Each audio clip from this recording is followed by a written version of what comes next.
नमस्कार दोस्तों, मैं अंशु कुमार ग्रीन टीवी के आज के कार्यक्रम में आप सभी का स्वागत करती हूँ। दोस्तों, ये कार्यक्रम हम धानुका एग्रीटेक के सहयोग से आयोजित कर रहे हैं, जिसका उद्देश्य हमारे किसानों तक खेती-बाड़ी से जुड़ी सटीक और महत्वपूर्ण जानकारी पहुँचाना है। जहाँ हम बात करेंगे कुछ एक महत्वपूर्ण विषय पर, जो ना केवल हमारे रोज़मर्रा के खान-पान में अहम भूमिका निभाता है, बल्कि किसानों के लिए भी एक लाभकारी और चुनौतीपूर्ण फसल है। जी हाँ, हम बात करने वाले हैं प्याज और लहसुन के फसल प्रबंधन की।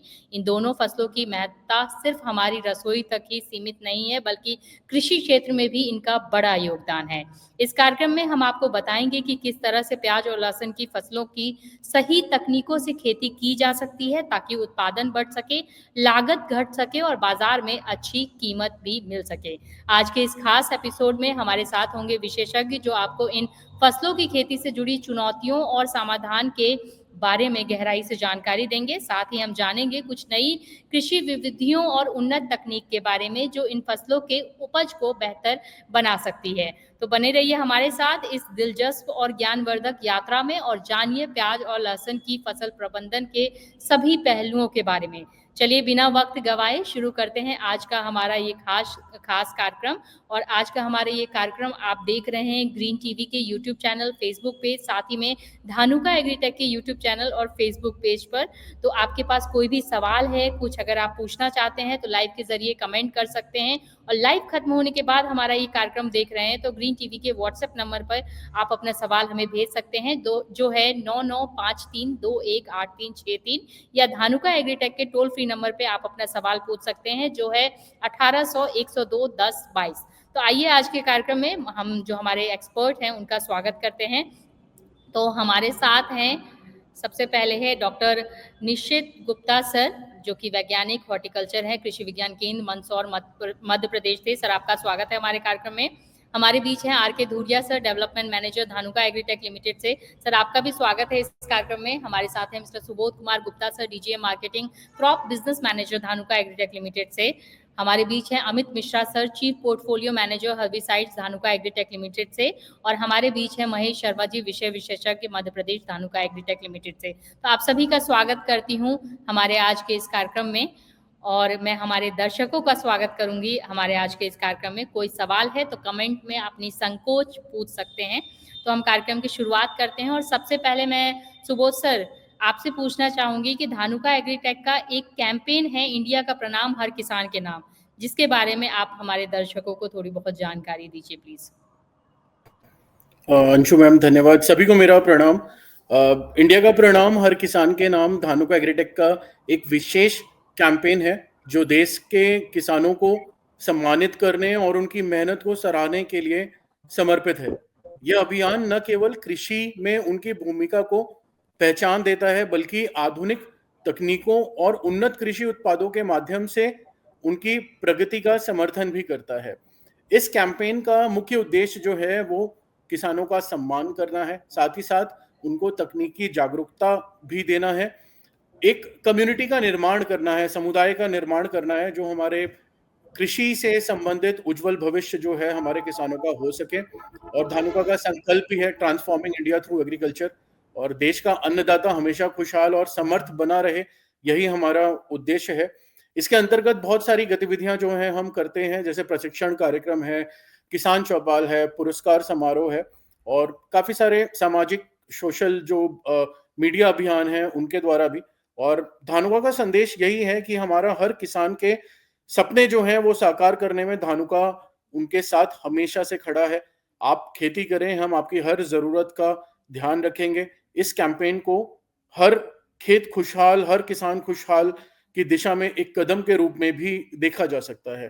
तो मैम, मैं चाहूंगा कि ये जो वीडियो है, इस वीडियो के माध्यम से हम अपने सभी किसानों को पुनः एक बार प्रणाम करते हैं।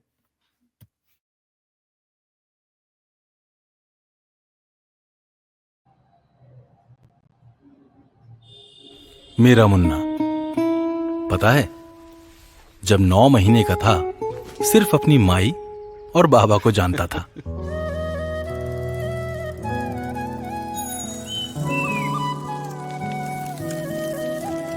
पर आज उसके नाम से हमें पूरा गांव जानता है। मेरा मुन्ना कुछ अच्छा करेगा।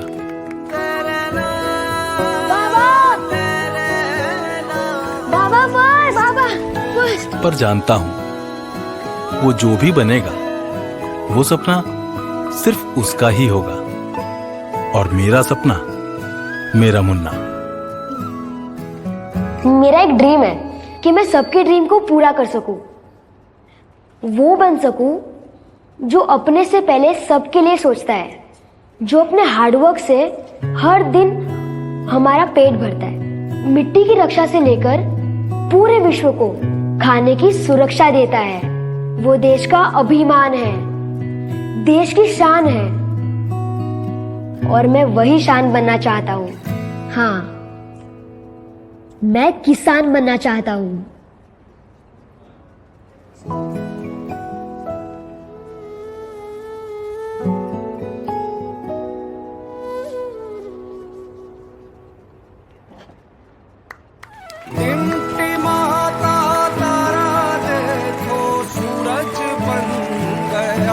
भविष्य के आधुनिक किसान बनने के बुलंद इरादे को धानुका नमन करता है। इंडिया का प्रणाम हर किसान के नाम।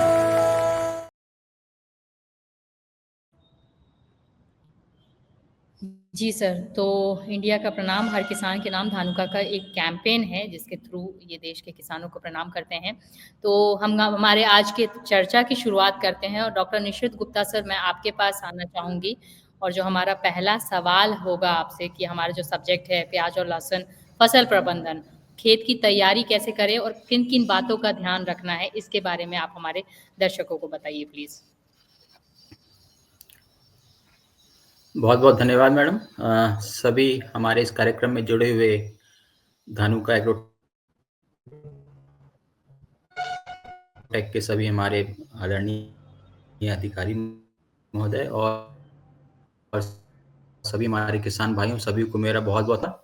जैसा कि मैडम ने पहला प्रश्न पूछा कि जब हम प्याज और लहसुन लगाएं तो उसके पहले हम खेत की तैयारी कैसे करें, तो जैसा कि हमारे सभी किसान भाई जानते हैं, प्याज और लहसुन एक कंद वाली फसल है, जमीन के अंदर पैदा होने वाली फसल है। तो इसके लिए सबसे महत्वपूर्ण चीज़ है कि यदि हम सही तरीके से खेत की तैयारी करें तो निश्चित रूप से हमारे किसान भाई अधिक से अधिक उत्पादन प्राप्त कर सकते हैं। तो खेत की तैयारी करते समय हमारे किसान भाइयों को सबसे पहले ये ध्यान रखना है कि खेत हमारा अच्छे प्रकार से भुरभुरा हो। तो उसके लिए हमारे किसान भाई एक बार कल्टीवेटर चला करके, एक बार यदि रोटावेटर चला करके मिट्टी को अच्छे प्रकार से भुरभुरी बना लेते हैं, तो निश्चित रूप से हमारी जो मिट्टी है वो बहुत ही नरम हो जाती है और उसके अंदर हमारी कंद को बढ़वार के लिए एक अच्छा स्थान मिल जाता है, और कंद हमारा जो पैदावार होता है, उत्पादन होता है, वो हमारा बढ़ जाता है। तो इसके लिए मैं सबसे पहले किसान भाइयों से अनुरोध करूंगा कि हमारे किसान भाइयों के पास सबसे पहले तो जितना भी उनके पास यदि गोबर की खाद या केंचुआ खाद या अन्य खाद, जैविक खाद उपलब्ध हैं, तो वो अपने खेत में निश्चित रूप से जितना भी उनके पास उपलब्ध है उसको डालने का प्रयास करें, जिससे कि हमारी खेत की जो दशा और स्थिति है वो निरंतर सुधरती रहे। क्योंकि हम लोग अभी तक निरंतर रासायनिक खाद का प्रयोग करते रहे हैं, जिसकी वजह से हमारी जो ज़मीन है वो बहुत ही हार्ड हो गई है, जिसके कारण हमारी फसल को बढ़वार के लिए भी बहुत जगह नहीं मिल रही, स्थान नहीं मिल रहा, जिसके कारण हमारा उत्पादन भी लगातार घट रहा है। तो सबसे पहले हमको जैविक खाद का प्रयोग करना है, जितना भी हमको जैविक खाद हमारे घर में उपलब्ध है। यदि हम एक अनुशंसित मात्रा में देखें तो कम से कम 10 से 12 या कम से कम 15 टन गोबर की खाद प्रति हेक्टेयर हमारे ज़मीन को लगती है प्याज एवं लहसुन के लिए। लेकिन चूँकि हमारे अभी किसान भाइयों के पास उतनी पशुओं की संख्या नहीं है, पशुओं की कमी है, तो उनके पास उतना जैविक खाद या गोबर की खाद या केंचुआ खाद नहीं हो पाता है। तो इसलिए मैंने जैसे कि कहा कि आपके पास जितना भी उपलब्ध उसको डालते रहें। साथ ही साथ हमको रासायनिक खाद का भी सही मात्रा में, अनुशंसित मात्रा में प्रयोग करना है। तो हमको सबसे पहले गोबर की खाद के साथ-साथ यदि हम प्याज की बात करें तो 150 किलोग्राम प्रति हेक्टेयर नाइट्रोजन, 80 किलोग्राम प्रति हेक्टेयर फास्फोरस और 50 किलोग्राम प्रति हेक्टेयर पोटाश की आवश्यकता होती है। इसी प्रकार से यदि हम लहसुन में देखें तो लहसुन में 100 किलोग्राम नाइट्रोजन, 50 किलोग्राम फास्फोरस और 50 किलोग्राम पोटाश की आवश्यकता प्रति हेक्टेयर होती है। ये तो बात हो गई हमारे पोषक तत्व की। यदि हम इसको खाद के रूप में देखें तो मैं एक आपको आगे तालिका दिखाता हूँ, जिसमें आप देखेंगे कि हमने इसमें 3 विकल्प बनाए हुए हैं। ये सब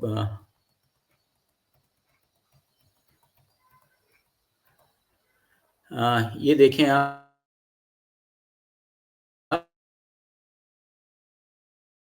कि चूंकि प्याज हम देखें खरीफ में,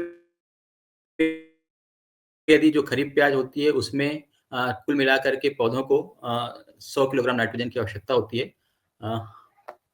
ये हमारा खरीफ का विकल्प है। चूंकि अभी हमारा रबी सीजन आने वाला है, तो अभी हम कुल मिलाकर के जो भी आने वाला समय है रबी सीजन, उसमें हमको कितनी मात्रा लगती है उसकी हम बात करेंगे। तो यदि आप देखें तो रबी में जैसा कि मैंने बताया 100 किलोग्राम 125 से 150 किलोग्राम नाइट्रोजन, 80 किलोग्राम फास्फोरस और 50 किलोग्राम पोटाश प्रति हेक्टेयर पौधों को आवश्यकता होती है प्याज की स्थिति में, प्याज के केस में। इसके लिए मैंने यदि हमारे इस किसान भाइयों को पीपीटी पावर पॉइंट प्रेजेंटेशन दिख रहा हो, तो इसमें मैंने देखिए 3 विकल्प बनाए हुए हैं, विकल्प 1, विकल्प 2 और विकल्प 3। क्योंकि हमारे किसान भाइयों के पास कुछ किसान भाइयों के पास अलग-अलग खाद की घर में उनके पास खाद होता है। तो यदि किसान भाइयों के पास यूरिया, सिंगल सुपर फास्फेट और म्यूरेट ऑफ पोटाश खाद है, तो उनको 1 हेक्टेयर में 163 किलोग्राम यूरिया, 312 किलोग्राम प्रति हेक्टेयर सिंगल सुपर फास्फेट, जिसको हम एसएसपी भी बोलते हैं, और 134 किलोग्राम प्रति हेक्टेयर म्यूरेट ऑफ पोटाश खाद देना चाहिए। इसके बाद हमको रोपण के 30 दिन बाद 81 किलोग्राम यूरिया और रोपण के 45 दिन बाद 81 किलोग्राम पुनः यूरिया हमको देना फसलों को आवश्यक होता है। दूसरा विकल्प देखेंगे, यदि किसान भाइयों के पास डीएपी खाद उपलब्ध है, तो सबसे पहले वो डीएपी खाद की जो मात्रा लगेगी वो लगेगी 109 किलोग्राम प्रति हेक्टेयर। यूरिया 100, चूंकि डीएपी में फास्फोरस और पोटाश 2 प्रकार के तत्व होते हैं, तो फास्फोरस की पूर्ति तो डीएपी से हो जाती है, लेकिन कुछ मात्रा में नाइट्रोजन पूरा नहीं पहुंच पाता फसलों को, तो उसके लिए हमें पौधों को अलग से यूरिया देने की आवश्यकता होती है, जो कि हमको 120 किलोग्राम प्रति हेक्टेयर की दर से देना चाहिए। इसके अलावा हमको 134 किलोग्राम म्यूरेट ऑफ पोटाश खाद भी हमको देना है। ये खाद हमको देना है जब हम खेत तैयार करते हैं उस समय, आधार खाद के रूप में। फिर हमको वापस 30 दिन की जब हमारी फसल हो जाती है, तो हमको 181 किलोग्राम यूरिया देना है, और जब हमारी 45 दिन बाद फसल हो जाती है, तो हमको वापस 81 किलोग्राम प्रति हेक्टेयर की दर से यूरिया का प्रयोग खेत में छिड़काव के रूप में करना है। विकल्प 3 में देखें तो इसमें चूंकि हमने एक खाद लिखा है जो 12-32-16 एनपीके के नाम से मार्केट में मिलता है, तो चूंकि इसमें तीनों प्रकार के तत्व अलग-अलग अनुपात में उपस्थित हैं, तो एनपीके यदि आप दे देते हैं तो 156 किलोग्राम प्रति हेक्टेयर की दर से एनपीके 12-32-16 देने से हमारे जो फास्फोरस की तत्व की पूर्ति होती है, जो चाहिए है हमारे प्याज की फसल को, वो पूरी की पूरी पूर्ति उस एनपीके से हो जाती है। लेकिन कुछ मात्रा में यूरिया वापस हमको देना पड़ता है 122 किलोग्राम प्रति हेक्टेयर की दर से, और म्यूरेट ऑफ पोटाश खाद हमको 92 किलोग्राम प्रति हेक्टेयर की दर से देना है। फिर वापस हम देखें तो रोपण के 30 दिन बाद और 45 दिन बाद 81 किलोग्राम यूरिया प्रति हेक्टेयर की दर से हमको देना है। क्योंकि हम लोग का जो अनुभव, मेरा अनुभव जो रहा है, हमारे जो किसान भाई हैं, खास करके हमारे मालवा के जो किसान भाई हैं, वो ये करते हैं कि जब चूंकि हम आधार खाद के रूप में तो हम कोई भी खाद का प्रयोग कर सकते हैं। यदि आपके पास डीएपी खाद उपलब्ध है, एनपीके खाद उपलब्ध है, तो आप उसको दे सकते हैं। लेकिन जब हम रोपण के 30 दिन बाद और 45 दिन बाद खाद देने की बात करते हैं, तो हमारे बहुत सारे ऐसे किसान भाई हैं जो 30 दिन बाद और 45 दिन बाद खड़ी फसल में भी या तो डीएपी खाद देते हैं या एनपीके 12-32-16 खाद का प्रयोग करते हैं, जो कि बहुत आवश्यक नहीं है, क्योंकि उससे हमारी न केवल लागत बढ़ती है, बल्कि हमारे जमीन, मृदा, मिट्टी की स्थिति भी खराब होती है। तो उस समय पौधों को खड़ी अवस्था में केवल नाइट्रोजन तत्व की आवश्यकता होती है, जो कि हम यूरिया के माध्यम से दे सकते हैं। और चूंकि हमारे किसान भाइयों को पता है कि यूरिया का प्रति बैग का रेट कितना है और डीएपी और एनपीके का प्रति बैग का रेट कितना है, तो जो किसानों में एक भ्रम की स्थिति होती है कि हम उस समय डीएपी का खाद का प्रयोग करें या एनपीके खाद का प्रयोग करें, तो उस भ्रम को आप अपने दिमाग से निकाल दें। पौधों को केवल उस समय नाइट्रोजन की आवश्यकता होती है, तो उसको हम पूर्ति के लिए 81 किलोग्राम प्रति हेक्टेयर की दर से 30 दिन बाद और 45 दिन बाद हमको यूरिया खाद का प्रयोग करना है। एक बात और हमको ध्यान रखना है, जब हम यूरिया खाद का प्रयोग करते हैं खड़ी फसल में, तो बहुत सारे किसान भाई थोड़ी सी एक गलती करते हैं। वो गलती ये होती है कि वो पहले यूरिया देने के बाद सिंचाई करते हैं। यदि उसको थोड़ा सा उल्टा कर दें, सिंचाई करने के बाद यदि किसान भाई हमारे यूरिया देते हैं, तो निश्चित रूप से जो यूरिया, चूंकि उसमें एक लीचिंग की गुण होता है। लीचिंग का मतलब ये होता है कि जैसे हम यूरिया देने के बाद पानी देते हैं, तो यूरिया बहुत ही अधिक मात्रा में जमीन के नीचे बहुत अधिक गहराई में चला जाता है। यदि ढाल वाली खेत है तो जमीन के लास्ट वाले कोने में पहुंच जाता है। यदि हम उल्टा करते हैं, पहले यूरिया सिंचाई करने के बाद यूरिया देते हैं, तो यूरिया हमारा धीरे धीरे गलता है, और चूंकि हमारी प्याज और लहसुन की फसल कम गहराई में जाती है, इसलिए हमको फिर जो यूरिया है उसमें जो नाइट्रोजन है वो पौधों को सही मात्रा में धीरे धीरे मिलता रहता है। तो ये हमको सबसे बड़ा फायदा देखने को मिलता है। इसके अलावा यदि हम प्याज की बात करें, तो प्याज में जो हमने नाइट्रोजन, फास्फोरस, पोटाश की बात की, इसके अलावा पौधों को, फसल को सल्फर और जिंक, 2 तत्व भी बहुत जरूरी हैं प्याज और लहसुन की फसल में। यदि हम सल्फर की बात करें, तो आजकल जो बेंटोनाइट सल्फर 90% वाला मार्केट में उपलब्ध है। यदि हमारी मिट्टी में सामान्य मात्रा है सल्फर की, तो हमको 22 किलोग्राम प्रति हेक्टेयर की दर से देना है बेंटोनाइट सल्फर। यदि हमारी मिट्टी में 25 किलोग्राम प्रति हेक्टेयर की दर से सल्फर पहले से मौजूद है, तो हमको 17 किलोग्राम प्रति हेक्टेयर की दर से देना है। और यदि हमारी जमीन में बहुत कम है सल्फर की स्थिति, तो हमको फिर 33 किलोग्राम प्रति हेक्टेयर की दर से 90% वाला बेंटोनाइट सल्फर हमको देना है। ये सल्फर भी जब हम दें, तो हमको ये ध्यान रखना है कि आधार खाद के साथ में हमको आधार खाद के रूप में ही देना है, जब हम नाइट्रोजन, फास्फोरस और पोटाश खाद दे रहे हैं। इसी प्रकार से जिंक की कमी के कारण भी हमारे पौधों की उत्पादन क्षमता कम से कम 10 से 15% तक घट जाती है। तो इसके लिए किसान भाई 5 किलोग्राम जिंक प्रति हेक्टेयर की दर से मिट्टी में जरूर मिला दें।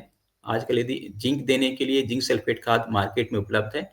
2 प्रकार के जिंक सल्फेट खाद मार्केट में मिलते हैं, एक 21% वाला और दूसरा 33% वाला।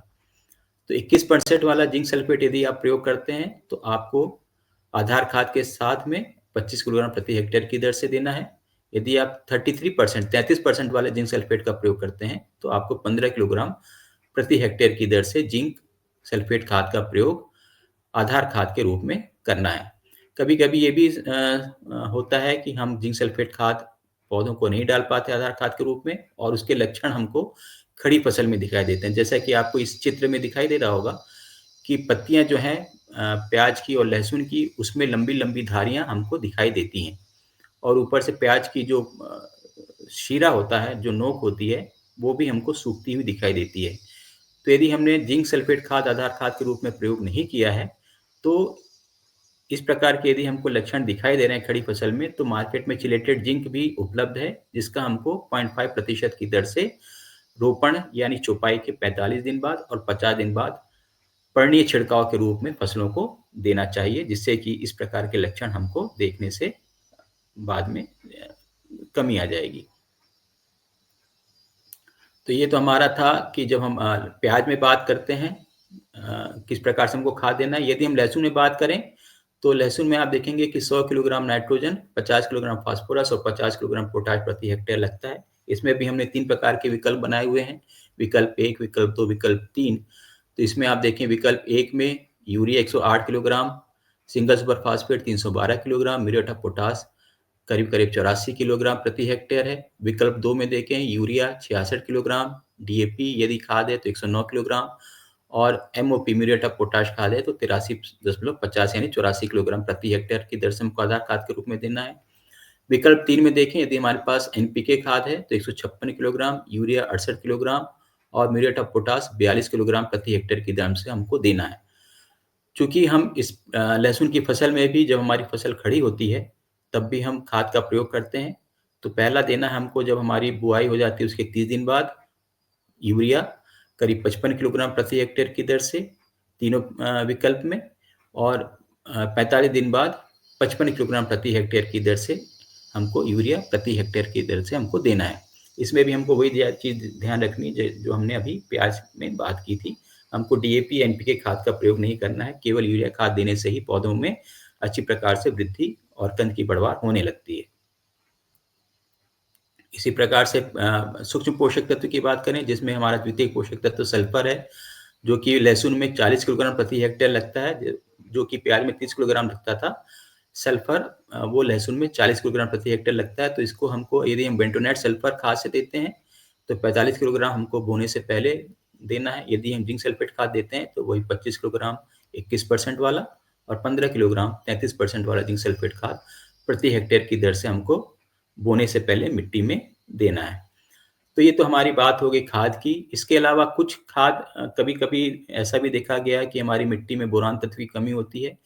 तो यदि हमारे किसान भाइयों के पास बोरान तत्व की मिट्टी में कमी है तो हमारे किसान भाई बोरान खाद का प्रयोग भी जरूर करें। साथ में कैल्शियम जो कि एक द्वितीय पोषक तत्व है, उसका भी एक बहुत अच्छा रिजल्ट हमारे प्याज और लहसुन में देखने को मिला है। तो जब हमारी फसल करीब-करीब 70 से 80 दिन की हो जाती है, तो आप कैल्शियम नाइट्रेट खाद या कैल्शियम सल्फेट खाद का प्रयोग भी हमारे किसान भाई खड़ी फसल में छिड़काव के रूप में कर सकते हैं। तो इस प्रकार से हमको मुख्य पोषक तत्वों के साथ-साथ द्वितीयक और सूक्ष्म पोषक तत्वों के विषय में भी ध्यान रखने की बहुत ज़्यादा ज़रूरत है, यदि हम उत्पादन लागत कम करना चाहते हैं और उत्पादन को बढ़ाना चाहते हैं। अभी हम देखते हैं तो ये आपको चित्र में दिखाई दे रहा होगा। लहसुन में चूँकि अभी मैं मंदसौर में पोस्टेड हूँ, तो मंदसौर में आप देखेंगे कि बहुत ज़्यादा लहसुन का खेती होती है, लहसुन की खेती होती है। तो वहाँ पे किसानों ने अब प्लास्टिक मल्चिंग के माध्यम से भी वो लहसुन की खेती कर रहे हैं। बहुत सारे हमारे महाराष्ट्र के जो किसान भाई हैं, वो प्याज की खेती भी मल्चिंग से करते हैं। तो एक मल्चिंग प्लास्टिक मल्चिंग भी एक बहुत अच्छा विकल्प है, यदि हम लागत को कम करना चाहते हैं। चूँकि हम प्लास्टिक मल्चिंग जब बिछाते हैं, तो उसके अंदर ड्रिप सिंचाई करने के लिए हम ड्रिप का प्रयोग करते हैं। तो ड्रिप के माध्यम से हम घुलनशील खाद, कीटनाशक दवाई, फफूंदनाशक दवाइयों का प्रयोग भी कर सकते हैं। और चूँकि हम प्लास्टिक मल्चिंग में जब इस प्रकार से खेती करते हैं, तो हमको एक तो जो खरपतवार निकालने में जो हमारा खर्चा आता है, लेबर कॉस्ट आता है, उसमें भी हम कमी ला सकते हैं। साथ ही इसमें नमी का संरक्षण भी होता है। और यदि हम उत्पादन की बात करें, तो उत्पादन भी आप देखेंगे कि 5 से 10% तक उत्पादन में वृद्धि अभी तक देखी गई है लहसुन के केस में, और 10 से 15% आपके प्याज के केस में। तो इस प्रकार से लहसुन में और प्याज में आप प्लास्टिक मल्चिंग का प्रयोग भी कर सकते हैं हमारे किसान भाई। जी, निश्चित सर, मैं आपके पास लौटूँगी, लेकिन मैं धुरिया सर, मेरा अगला सवाल आपसे होगा कि आप मुझे बताइए, लहसुन और प्याज में जड़ को मजबूत करने के लिए और या सेहतमंद करने के लिए क्या करना चाहिए हमारे तो जो किसानों को? बीमार थैंक यू अंशु। मैं पहले तो सबको प्रणाम मेरी तरफ रिपीट से। करें। और डॉक्टर साहब ने जहाँ से शुरुआत करी थी, मैं वहीं से शुरुआत करना चाहूँगा। डॉक्टर साहब ने कहा था कि जैविक खाद, डॉक्टर निशी गुप्ता ने, जिसका के प्रयोग अब खेतों में कम होता जा रहा है। डॉक्टर साहब ने खुद ने बताया कि अब पशुपालन भी उतना नहीं रहा, तो गोबर की खाद और ये सब उतना उपलब्ध नहीं हो पाता। धरती, जिसे हम कहते हैं कि हमारी माँ है, और माँ का स्वास्थ्य अगर अच्छा है तो होने वाली फसल भी स्वस्थ रहती है। इसीलिए हमें एक ऐसे बायो फर्टिलाइजर की ज़रूरत है जो मिट्टी के स्वास्थ्य को अच्छा कर सके और पौधों को भोजन अच्छी तरह से दे सके। जी हाँ, मैं बात करूँगा माइक्रोर सुपर की। माइक्रोर सुपर एक प्योर बायो फर्टिलाइजर है, कार्बनिक खाद है, जो रखे 2 कदम आगे और जड़ों का विकास अच्छी तरह से करे। माइक्रो सुपर माइक्रो राजा है। माइक्रो राजा में भी 2 तरह से होते हैं, एक्टो और एंडो। माइक्रो सुपर में धानु का प्रयोग करती है 100% एंडो माइक्रो राजा, जो कि लेटेस्ट तकनीक से बना हुआ है। चूँकि एंडो माइक्रो राजा है, तो इसकी जो जीवाणु है वो सीधे जड़ों में उस जगह पे पहुँचते जहाँ पे न्यूट्रिएंट की जरूरत होती है। मैं इसको दूसरे तरीके से समझाना चाहूँगा कि जड़ें जो भी हैं, पौधों की जड़ें हैं, उसी के द्वारा जमीन से पौधे अपना पानी, नमी और खाद, न्यूट्रिएंट तत्व वगैरह लेते हैं। जड़ें अगर मजबूत हैं, जड़ों का विकास अगर अच्छा है, तो वो भोजन अच्छी तरह से ले पाते हैं।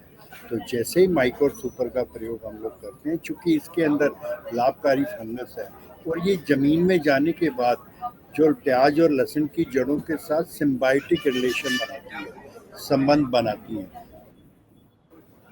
इन कार्बन की जरूरत होती है जीवाणुओं को जिंदा रहने के लिए, वो इनसे मिलती है जड़ों से, और बदले में ये जड़ें फैल करके प्याज और लहसुन के पौधे को अधिक मात्रा में, पर्याप्त मात्रा में नमी और न्यूट्रिएंट जो कि दूर दूर पड़े हैं उनको दे पाती है।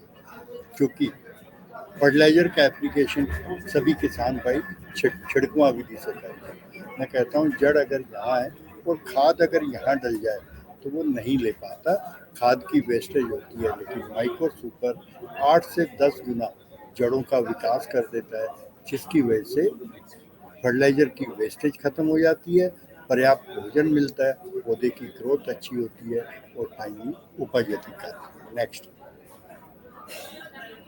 जी, नेक्स्ट।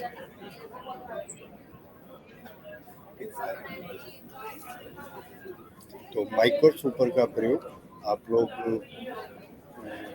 क्या कहते हैं कि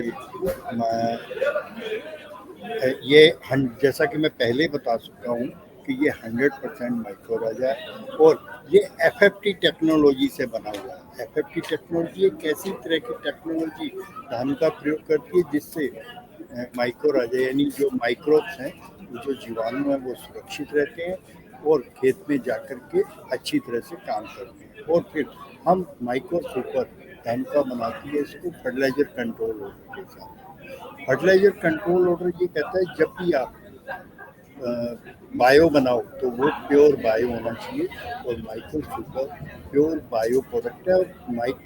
और उस फर्टिलाइजर कंट्रोल ये भी कहता है कि 1 ग्राम माइक्रो राजा में 60 स्पोर्स होने चाहिए। माइक्रो सुपर में हम जो 300 साढ़े 300 स्पोर्स देते हैं जो खेतों में जाकर के जैसे ही खेत में डाला जाता है माइक्रो सुपर, ये और बेटर तरीके से काम करते हैं, जड़ों का विकास और अच्छा करते हैं। तो FFT टेक्नोलॉजी के बारे में थोड़ा सा और बताना चाहूँगा कि चलिए आगे चलते। अगर मैं बात करूँ माइक्रो सुपर के फायदे की, मैं सिर्फ फायदे की बात करूँगा कि किसान जितना भी फर्टिलाइजर डालता है छिड़कवा विधि से डालता है और वो वेस्टेज होता है। जैसे ही माइक्रो सुपर का किसान प्रयोग करता है, खेत में डालता है, तो चूंकि जड़ों का विकास 8 से 10 गुना तक हो जाता है, तो दूर दूर पड़ा हुआ न्यूट्रिएंट, खाद, भोजन पौधा ले पाता है और साथ के साथ नमी को ले पाता है। साथ में चूंकि जड़ों का विकास अच्छा होता है तो पौधे की स्टेबिलिटी बढ़ती है, उसकी मतलब जमीन के साथ उसकी पकड़ अच्छी बन जाती है। अपन ये तो जानते हैं कोई भी हम मकान बनाते हैं तो उसकी जो नींव मजबूत होगी तो मकान भी मजबूत बनता है। इसी तरह से हर एक पौधे की जो नींव है वो उसकी जड़ें हैं और माइक्रो सुपर से जब जड़ों का विकास अच्छा हो जाता है तो यह पौधे की मजबूती बढ़ती है, उसकी स्ट्रेस कंडीशन में उसमें ताकत आती है। नेक्स्ट, तो इसका जो प्रयोग करना है, जो रिकमेंडेड मात्रा है वो 4 किलो प्रति एकड़। ये आप हर एक फसल में न प्याज और लहसुन ही नहीं, आप दूसरी जितनी भी रबी की फसलें हैं, चाहे वो गेहूँ है, दालें हैं, मस्टर्ड है, मक्का है या सब्जियां हैं, उनमें आप 4 किलो प्रति एकड़ की दर से डालें। शुगर कैन, गन्ना और अदर हॉर्टिकल्चर और जो प्लांटेशन क्रॉप है उसमें माइक्रो सुपर की जो मात्रा है वो 8 किलो प्रति एकड़ की दर से रिकमेंडेड है। प्रयोग कब करना है? जैसे ही आप प्याज और लहसुन 25 से 40 दिन के बीच का हो, जब आप पहला पानी देते हैं और उस वक्त आप क्या कहते हैं फर्टिलाइजर का भी एप्लीकेशन करते हैं, तब आप माइक्रो सुपर को फर्टिलाइजर के साथ मिला करके खेत में नमी हो छिट्टा लगा के दे सकते हैं। ये इस FFT टेक्नोलॉजी का ही एडवांटेज है, क्योंकि नॉर्मली कहा जाता है कि बायो नहीं देना चाहिए केमिकल फर्टिलाइजर के साथ। क्योंकि माइक्रो सुपर FFT टेक्नोलॉजी से बना है तो उसके ऊपर फिल्म कोटिंग हुई है, तो वो माइक्रोब चूँकि सुरक्षित है, तो हम लोग रिकमेंड करते हैं कि माइक्रो सुपर फर्टिलाइजर के साथ मिला करके छिट्टा लगा दें और जैसे ही छिट्टा लगाएंगे नमी में ये काम करेगा और जड़ों के साथ मिलकर जड़ों का विकास शुरू कर देगा। हम इसके एप्लीकेशन 2 बार रिकमेंड करते हैं, एक बार तो सोइंग के टाइम और दूसरा आप, चूँकि अभी मैंने इसलिए कहा कि भी चूँकि फसल अभी लगभग 1 महीने की हो चुकी है प्याज और लहसुन की ज़्यादातर एरिया में, तो आप अभी जब पानी लगाएं तब आप नमी के वक्त 4 किलो प्रति एकड़ की दर से इसका माइक्रो सुपर का प्रयोग करवा सकते हैं। या आप इसके रिजल्ट देख सकते हैं कि माइक्रो सुपर लगाने के बाद जड़ों का विकास कितना अच्छी तरीके से हो रहा है।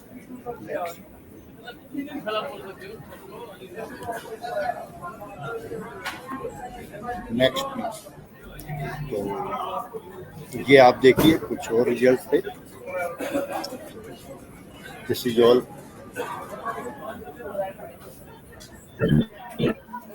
इंडिया का प्रणाम हर किसान को। नमस्कार किसान साथियों, मैं महेश कुमार लिमिटेड में जैसलमेर कार्यरत है। आज हम आए हमारे धानुका कृषि मित्र दुले सिंह पटेल जी के यहाँ कचेरी पिपलिया तहसील और जिला धार में। आपने लहसुन की बुआई के साथ में ही अपने खेत में माइकोर सुपर का 4 किलोग्राम प्रति एकड़ की दर से इस्तेमाल किया था और आज हम 20वें रोज पर इस खेत में रिजल्ट देखने के लिए आए हैं और आप देख सकते हैं कि माइकोर सुपर से काफी बेहतरीन जड़ विकास आपको मिला है और पौधा स्वस्थ और हरा भरा होकर के विकास किया है। तो अब हम दुले सिंह जी से आपके शब्दों में जानना चाहेंगे कि आपको माइकोर सुपर के कैसे रिजल्ट मिले। माइकोर सुपर के अच्छे रिजल्ट मिले हैं, इसका इस्तेमाल कर रहे हैं हम और आज भी सही 60 पोजीशन पर लहसुन खड़ी है जो माइकोर सुपर डाला है हमने। तो आप संतुष्ट हैं इससे? हाँ, अब बहुत बढ़िया संतुष्ट है। तो आप अन्य फसलों में भी आप इसका इस्तेमाल कर रहे हैं? करते हैं नहीं, अभी हमने गेहूं में भी गेहूं में डाल रहे हैं इसका। हाँ, और आलू में भी डाला है। तो आप अपने अनुभव से अन्य किसानों को क्या सुझाव देना चाहेंगे? सुझाव अच्छे देंगे कि भैया चीज हमने डाली, एक चीज आप भी डालो। बहुत बहुत धन्यवाद आपका। तो आप सभी किसान भाइयों ने जिस तरीके से आप रिजल्ट देख रहे हैं जड़ विकास का और पौधे की ग्रोथ का, तो आप सभी से निवेदन है आप अपनी लहसुन प्याज की फसल में माइकोर सुपर का 4 किलोग्राम प्रति एकड़ की दर से जरूर इस्तेमाल करें और अच्छी स्वस्थ फसल के साथ अच्छा उत्पादन लें। इन्हीं शुभकामनाओं के साथ धन्यवाद। माइकोर सुपर रखे आपको 2 कदम आगे।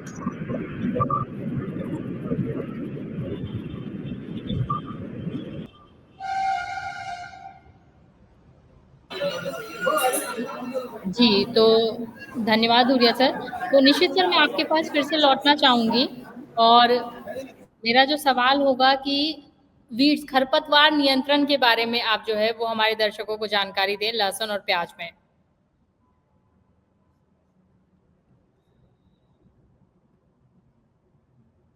सर म्यूट हैं आप, म्यूट हैं सर। जी सर। जी मैडम। हाँ, ठीक है। जैसा कि हमारे सभी किसान भाई जानते हैं कि प्याज और लहसुन एक कंद वाली फसल है, जैसा कि मैंने पूर्व में बताया, और यदि हम सही तरीके से और सही समय पे इनमें खरपतवार नियंत्रण करते हैं तो निश्चित रूप से हमारे किसान भाइयों को अधिक उत्पादन मिलता है।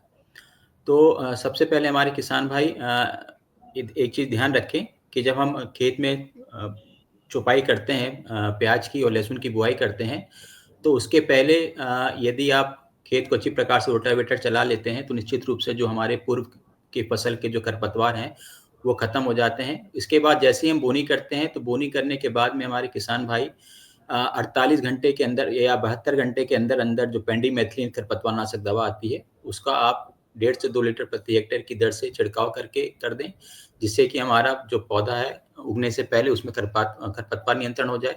और जो अनुसंधान हुए हैं उसके आधार पर मैं ये कह सकता हूँ कि यदि हम एक बार पेंडिमेथिलिन दवा का छिड़काव कर दें और जब चुपाई हो जाती, ट्रांसप्लांटिंग हो जाती है प्याज की या लहसुन की बोनी हो जाती है, तो उस समय फिर ऑक्सीफ्लोरोफेन एक खरपतवार नाशक दवा आता है जिसकी आपको 1 लीटर पानी में आधा ग्राम या आधा ml के हिसाब से घोल बना करके फसलों पे छिड़काव करना है। लेकिन इसमें समय का हमको विशेष रूप से ध्यान रखना है कि जब हमारी फसल करीब करीब 20 से 25 दिन के आसपास की हो जाती है तभी हमको खरपतवार नाशक का छिड़काव करना है। 1 महीने के बाद आप इसमें किसी भी प्रकार का खरपतवार नाशक का छिड़काव ना करें।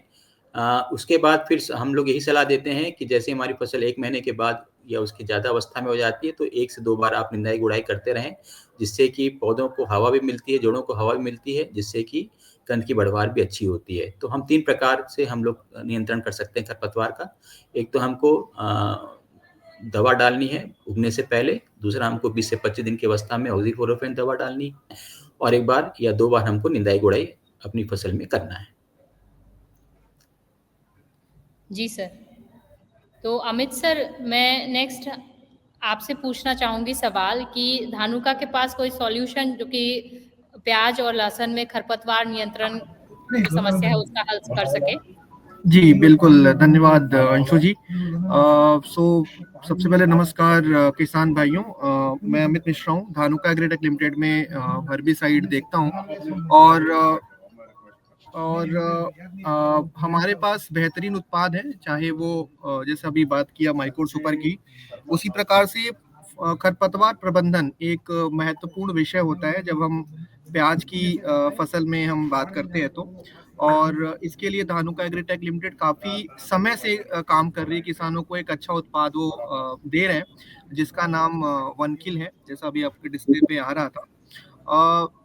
वनकिल एक ऐसा खरपतवार नाशक है जो चाहे चौड़ी पत्ती के खरपतवार हो या सकरी पत्ती के खरपतवार हो, दोनों के ही ऊपर इसका एक अच्छा प्रभाव देखने को मिलता है।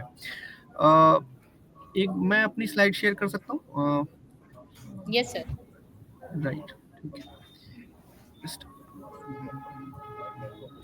तो मैं हमारे दर्शकों को बताना चाहूंगी, कोई सवाल पूछना चाहते हैं आप तो आप हमें कमेंट कर सकते हैं और हम कोशिश करेंगे कि आज पैनलिस्ट एक्सपर्ट्स के जरिए आपके सवालों के सभी जवाब हम दे सकें, और सवाल जवाब हम लेंगे कार्यक्रम के अंत में। अभी हमारा डिस्कशन जो है वो आप सुन लीजिए। ये सुनने के बाद अगर आपके समस्या का समाधान नहीं हुआ तो आप सवाल जरूर पूछें। जी सर, आपका स्क्रीन शेयर हो गया। जी, तो सबसे पहला जो खरपतवार प्रबंधन है उसके लिए जो चैलेंजेस अगर हम बात करें, जो कठिनाइयां किसानों को आती हैं वो क्या है वो समझना जरूरी है। डायरेक्टली प्रोडक्ट के ऊपर बात करके, आज मार्केट के अंदर किसान ट्रेडिशनल तरीके से भी खरपतवार प्रबंधन करते हैं और बहुत सारे खरपतवार नाशक जो मार्केट के अंदर उन्हें मिलते हैं, राइट, वो काफ़ी कंफ्यूजन क्रिएट करते हैं, काफ़ी कंफ्यूजन पैदा करते हैं किसानों के बीच में कि मैं कौन सा खरपतवार नाशक इस्तेमाल करूं, कौन सा मेरे जो खरपतवार उगे हैं खेत में उनको कंट्रोल करेगा, उसके साथ साथ फसल को किसी प्रकार का झटका नहीं देगा, क्योंकि खरपतवार नाशक अगर खरपतवार को मार सकता है तो कहीं ना कहीं आपके मुख्य फसल पर भी उसका प्रभाव पड़ सकता है। तो ये एक बहुत ही गंभीर विषय होता है किसानों के डिसीजन मेकिंग में। और क्या उसके डोजेस क्या है, क्या किस समय कितना उसका मात्रा इस्तेमाल करना है। कई बार ऐसा होता है कि कुछ लोग जो हैं से प्रभावित होकर किसान ज़्यादा मात्रा में उसका डोजेज इस्तेमाल कर लेते हैं, सही मात्रा नहीं पता क्योंकि उनको 2-3 केमिकल मिक्स करने पड़ते हैं। तो एक तो वो समस्या देखने को मिलती है। दूसरा जो झटका लगता है उसके लिए बहुत सारे महाराष्ट्र में हमने देखा है, यहाँ तक कि मध्य प्रदेश में भी देखा है कि किसान जिंक या किसी पीजीआर का इस्तेमाल करते हैं खरपतवार नाशक के साथ, जो कि करना बिल्कुल भी गलत है। ऐसा नहीं करना चाहिए। और चूंकि वो खरपतवार नाशक जो इस्तेमाल करते हैं वो झटका देता है फसल को, इसलिए वो पीजीआर या जिंक का इस्तेमाल करते हैं। उसमें 2 चीजें हैं, कठिनाई आती है। पहला, किसान का जो इनपुट कॉस्ट है, जो फसल में इस्तेमाल किए जाने वाला इनपुट है, उसका कॉस्ट बढ़ता है। और दूसरा, इसको डालने के बावजूद भी झटका आता ही आता है और खरपतवार नाशक जो इस्तेमाल करते हैं उसका ठीक प्रकार से खरपतवारों पर प्रभाव नहीं दिखता। तो ये कुछ समस्याएं हैं जो हमारे किसान भाई महसूस कर रहे हैं। और अभी अगर आप देखें कि जो अगर हम बात करें कि ऐसा क्यों होता है, ऐसा इसलिए होता है कि जो किसान है जो खरपतवार प्रबंधन करने चलते हैं, जब वो करते हैं वो लेट करते हैं। जैसे पहला पानी लगाने के बाद जनरली करने का सुझाव दिया जाता है, लेकिन वो दूसरे से तीसरे पानी पे जाते हैं जब खरपतवार बहुत बड़े हो जाते हैं, राइट।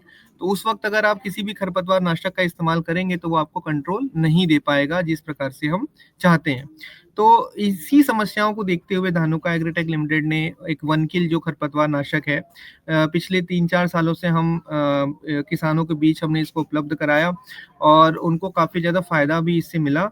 और ये आपके अनियन यानी प्याज की फसल के लिए रेकमेंडेड है। और ये मतलब आप प्याज लगाने के बाद, चुपाई करने के बाद इसका इस्तेमाल कर सकते हैं, यानी पोस्ट इमर्जेंट हर्बिसाइड है। और दोनों ही प्रकार के, चाहे सकरी पत्ती के हो चाहे चौड़ी पत्ती के हो, दोनों ही प्रकार के खरपतवारों को ये कंट्रोल करता है। और इसका जो उपयोग करने का जो समय है, एप्लीकेशन टाइम है, वो 3 से 4 पत्ते जब आपके खरपतवार हो उस वक्त इसका इस्तेमाल करना है। तो वो जो समय होता है वो लगभग पहले पानी के बाद का समय होता है, जब 20-22 दिन पे आप पानी लगाते हैं, उस समय जब तुरंत खरपतवार निकल के आते हैं उस समय इसका इस्तेमाल आप कर सकते हैं। डोज जो है, क्योंकि ये दोनों ही इसके अंदर 2 प्रकार के कंटेंट हैं और दोनों की ही डोज मिला करके जो इसका डोज बनता है वो 400 ml बनता है। तो आपको ऐसा नहीं कि कुछ और इसके साथ मिलाना है या कोई डोज में कंफ्यूजन है। हमारा 400 ml का पैक भी आता है, आप उसको 1 एकड़ खेत में इस्तेमाल कर सकते हैं। तो इसमें आपको क्या मिलेगा वो जरूरी है समझना। सबसे पहले आपको एक ब्रॉड स्पेक्ट्रम कंट्रोल, यानी कि चाहे चौड़ी पत्ती या सकरी पत्ती, दोनों ही प्रकार के खरपतवारों पर बहुत ही अच्छा कंट्रोल आपको देखने को मिलेगा, जिससे कि आपको दोनों ही खरपतवारों की समस्या सामना नहीं करनी पड़ेगी फ्यूचर में। दूसरा, इसमें डुअल मोड ऑफ एक्शन है, यानी 2 तरीके से ये काम करता है। बहुत तेजी से खरपतवारों में ऊपर से नीचे और नीचे से ऊपर की तरफ ये बढ़ता है, रूट्स तक जाता है खरपतवारों के, और वो जड़ों से मारता है खरपतवारों को, यानी कि इसका फास्टर रिजल्ट भी आपको देखने को मिलेगा। और दूसरा, ये जो फसल है आपकी, मेन फसल है आपकी अनियन यानी प्याज, कांदा, उसके लिए ये बिल्कुल सुरक्षित है, किसी प्रकार का आपको झटका नहीं दिखेगा। यानी आपका खरपतवार प्रबंधन भी होता है, आपका तेजी से खरपतवार मरते हैं और किसी प्रकार का झटका भी नहीं आता। तो आपका जो क्रॉप है वो हेल्दी रहेगा, स्ट्रेस फ्री रहेगा, उसमें तनाव की स्थिति नहीं देखने को मिलेगी, झटके की स्थिति देखने को नहीं मिलेगी। तो ये कुछ खरपतवार है, यहाँ तो इंग्लिश में लिखा है, बट मेजरली जो भी हमारे खरपतवार उगते हैं प्याज और लहसुन में, वैसे लहसुन में हम इसको नहीं रेकमेंड करते, प्याज में ही करते हैं, CIB-RC से इसका रिकमेंडेशन नहीं है। तो जो भी खरपतवार आपके प्याज में उगते हैं उसमें ये जो चौड़ी पत्ती के है उसमें ये सारे खरपतवार पे इसका अच्छा कंट्रोल देखने को मिलता है। लगभग सभी प्रकार के खरपतवारों को ये कंट्रोल करता है। एक आपका जो गाजर घास आता है, गाजर घास यानी पार्थेनियम को छोड़ करके सभी खरपतवारों पे इसका कंट्रोल देखने को मिलता है। उसके बाद जो भी सक्रिय पत्ती के खरपतवार हो, चाहे सावा हो या फिर डिजिटेरिया हो, आपका मकड़ा हो, उन सभी प्रकार के खरपतवारों पर भी इनका काफी अच्छा प्रभाव देखने को वनकिल का मिलता है। मैं आपको एक पिक्चर दिखा रहा हूँ जो हमने ये लास्ट ईयर कैप्चर किया था। अगर आप देखें तो जहाँ पे हमने वनकिल का इस्तेमाल किया, आप देखिए इस पिक्चर में इसका लीफ की साइज क्या है, यहाँ वनकिल डला था और बगल में दूसरा जो केमिकल है दूसरी कंपनी का वो इस्तेमाल किया था किसान भाई ने। आप देखिए इस तरीके से झटका आया, यानी कि इस लीफ के साइज में कितना डिफरेंस है, क्योंकि इस पर कोई झटका नहीं आया, नेचुरल ग्रोथ इसकी हो रही है, यहाँ झटका आया इसलिए रुक गया। तो अगर पत्तियां इस तरीके से बड़ी होंगी, हरी होंगी, आप देखिए हरेपन में भी आपको दिखेगा डिफरेंस दोनों में, तो जाहिर सी बात है कि आपके जो कंद है उनका साइज अच्छा बनेगा। हमारा जो रेकमेंडेशन है वनकिल का इस्तेमाल करने का, अगर हम महाराष्ट्र के किसान भाई हमसे जुड़े हैं तो महाराष्ट्र में लगभग पहला पानी 14 दिन के ऊपर लगाते हैं, 13 दिन के ऊपर लगाते हैं, 10 से 12 दिन के ऊपर लगाते हैं, और 15 से 20 दिन के ऊपर अगर आप इसको लेके जाएंगे तो 3 से 4 पत्ते का आपको खरपतवार दिखेगा और वहाँ अच्छा कंट्रोल आपको देखने को मिलेगा। आपको ये इंश्योर करना है कि पानी जो मॉइस्चर है वो अच्छा हो, नमी अच्छी हो, क्योंकि पानी लगाने के बाद अगर आप करेंगे तो नमी अच्छी होगी, तो वो जाहिर सी बात है, तो फिर दूसरे पानी के बाद आप इसका इस्तेमाल कर सकते हैं। इसके अलावा अगर मध्य प्रदेश की बात करें तो वहाँ पे थोड़ा सा जो पैटर्न है पानी लगाने का, जो दूसरा पानी है वो थोड़ा सा आगे है, तो उस केस में आप 15 से 18 दिन के ऊपर इसका एप्लीकेशन आप कर सकते हैं। अगर हम बात करें कुछ महत्वपूर्ण बातें करें, जैसे वनकिल में जो हमें करना चाहिए जो नहीं करना चाहिए, तो सबसे पहले जो इसका जो एप्लीकेशन विंडो है वो 3 से 4 पत्ते के ऊपर इस्तेमाल करें। स्प्रे विंडो अगर महाराष्ट्र MP दोनों की ही बात करें तो लगभग 15 से 20 दिन के आसपास इसको स्प्रे करें, जो हमने अभी बताया। किसान भाई जो गलती करते हैं वो जो नोजल यूज करते हैं, कई बार वो जो होलोकॉन नोजल होता है उनका इस्तेमाल करते हैं, तो यहाँ पे उनको कट नोजल या फ्लैट फैन नोजल का इस्तेमाल करना है। उससे आपका 25 से लेकर 30% तक का एफिकेसी बढ़ता है। मॉइस्चर, जैसा मैंने कहा, पहले दूसरे पानी के बाद जब आप इस्तेमाल करेंगे तो मॉइस्चर अच्छा होगा, और मॉइस्चर मेंटेन करके इसका इस्तेमाल करें। अगर सूखे में आप स्प्रे करेंगे तो दिक्कत आ सकती है। कुछ वीड्स जैसे मैंने कहा गाजर घास है, आपका केना केनी है अगर वो खेत में है, या जो वाइल्ड मस्टर्ड है यानी कि सरसों अगर उग गया जंगली है, या सोयाबीन, तो इनके ऊपर कंट्रोल उतना अच्छा नहीं आएगा, तो वहां पे आप अवॉइड करें इसका स्प्रे करने के लिए। बाकी जो भी और दूसरे खरपतवार नाशक हैं उनके ऊपर अच्छा कंट्रोल देखने को मिलेगा। डोज कई बार किसान ऊपर नीचे करते हैं, तो जो 400 ml डोज रिकमेंडेड है आप उसको इस्तेमाल करें। कई बार किसान 1 लीटर लेकर जाते हैं और 3 एकड़ 4 एकड़ में स्प्रे करते हैं और उसके बाद उनको रिजल्ट नहीं मिलते, तो 400 ml इसका आप डोज लेकर के जाएं और ये डोज से कॉम्प्रोमाइज ना करें। मैं आपको कुछ और रिजल्ट्स दिखाता हूँ यहाँ पे। आप देखिए इस तरीके से, जैसे चौड़ी पत्ती का समस्या यहाँ पे थी इस खेत में, आप देखिए वनकिल डालने के बाद किस तरीके से साफ सुथरा खेत 17 दिन के बाद, ट्रांसप्लांटिंग के 17 दिन के बाद ये स्थिति है। यहाँ पे भी आप देखिए किस प्रकार से अनट्रीटेड प्लॉट में, जहाँ पे किसान ने कोई प्रैक्टिस नहीं किया खरपतवारों की क्या स्थिति है, जहाँ पे हमने वनकिल का इस्तेमाल किया वहाँ पे क्या स्थिति है। तो ऐसे ही कई एग्जाम्पल हैं। क्रॉप की आपकी स्थिति अच्छी रहेगी और आपका जो फसल है वो अच्छी रहेगी, और आपका वीड यानी कि खरपतवार प्रबंधन भी अच्छी प्रकार से हो पाएगा। तो ये कुछ और रिजल्ट्स हैं जो दूसरे केमिकल्स मार्केट में है आज की डेट में, उनका भी हमने परीक्षण किया था और उसमें भी हमें अच्छा रिजल्ट्स मिला था। तो ये था मेरी तरफ से। अगर आपको कोई सवाल हो वनकिल से रिलेटेड या खरपतवार प्रबंधन से रिलेटेड तो आप हमसे पूछ सकते हैं। जी सर, हमारे पास कुछ सवाल आया है, जैसे सूर्यकांत कमले जी कह रहे हैं वनकिल के साथ जिंक मिला सकते हैं क्या? वही है सर कि आप क्यों मिलाएंगे। देखिए आप जो मिलाते हैं जिंक किसी भी खरपतवार नाशक के साथ जो आप इस्तेमाल कर रहे हैं, वो रीजन उसका ये है कि आपको उसमें झटका आता है, राइट। उससे आपकी फसल पे कोई असर नहीं पड़ेगा, तो आपको जरूरत ही नहीं है मिलाने की, तो आपका वो कॉस्ट बच रहा है। अगर आप 200 रुपए एकड़ भी खर्च कर रहे हैं जिंक का, तो आप क्यों करना चाहते हैं? तो कोई भी जरूरत नहीं है, और अगर आपकी इच्छा है मिलाने की तो उसमें कोई रोक भी नहीं सकता आपको, लेकिन इसकी कोई भी आवश्यकता नहीं है कि आप इसको इसके साथ मिलाएं, जिंक को या किसी भी पीजीआर को, क्योंकि कहा भी जाता है ना कि हर्बिसाइड यानी खरपतवार नाशक के साथ हमें कुछ मिलाना नहीं चाहिए। उसका कई बार फसल के ऊपर मतलब प्रतिकूल प्रभाव भी पड़ता है, तो आप कृपया करके इसके साथ कोई भी प्रकार का जिंक या पीजीआर न मिलाएं। जी, निश्चित सर, आपके लिए एक सवाल है कि प्याज में यूरिया कितने दिन तक डाल सकते हैं? अगर डालें तो क्या हो सकता है? प्याज में जब हम ट्रांसप्लांटिंग करते हैं, यानी कि उसकी चौपाई करते हैं, तो चौपाई करने के 30 दिन बाद और 45 से 50 दिन तक आप यूरिया का प्रयोग कर सकते हैं। तो केवल हमको 2 बार ही यूरिया का प्रयोग करना है, 45 और 50 से 55 दिन की अवस्था में। इसके बाद फिर हमको किसी भी प्रकार से यूरिया देने की आवश्यकता नहीं है। यदि हम ज़्यादा मात्रा में यूरिया देते हैं तो इससे हमारी फसल पे बहुत सारे प्रतिकूल प्रभाव देखने को मिलते हैं। जिसमें ये देखा गया है कि हमारे प्याज की जो भंडारण क्षमता होती है वो कम हो जाती है। प्याज में जो एक समस्या आती है कि प्याज में समय से पहले फूल आना शुरू हो जाता है, जिससे कि कंद की बढ़वार रुक जाती है। हमारे प्याज जो हैं वो डबल हो जाते हैं, 2 भागों में बढ़ जाते हैं, जिससे उनकी जो मार्केट वैल्यू है वो कम हो जाती है। तो इस प्रकार से यदि हम ज़्यादा यूरिया का प्रयोग करते हैं अनुशंसित मात्रा से ज़्यादा, तो हमको इस प्रकार के प्रतिकूल प्रभाव प्याज में देखने को मिल सकते हैं। यदि हम लहसुन की बात करें तो लहसुन में भी हमको ज़्यादा यूरिया का प्रयोग नहीं करना चाहिए, नहीं तो जो लहसुन के कंद है वो वापस अंकुरित होना शुरू हो जाते हैं। इस कारण से केवल हमको 30 दिन और 50 से 55 दिन की अवस्था में ही यूरिया का प्रयोग करना है, वो भी सही मात्रा में। जी, हमारे पास एक सवाल है sir, herbicide after 15 to 20 days planting क्या कर सकते हैं? सर म्यूट हैं आप, अमित सर। हाँ, तो क्या सवाल है हर्बिसाइड का 15 से इस्तेमाल 20 दिनों के बाद। हाँ, हाँ, तो जैसा आप किस राज्य से सवाल है ये पंजाब से लग रहा है सर। अच्छा, पंजाब से। तो देखिए क्या है कि जो 15 से 20 दिन की अवस्था है प्याज की, उस समय पे अनुकूल है, बिल्कुल आपका आप कर सकते हैं उस समय, क्योंकि जो खरपतवार की अवस्था होगी ना, वो 2 से 4 पत्ती की होगी।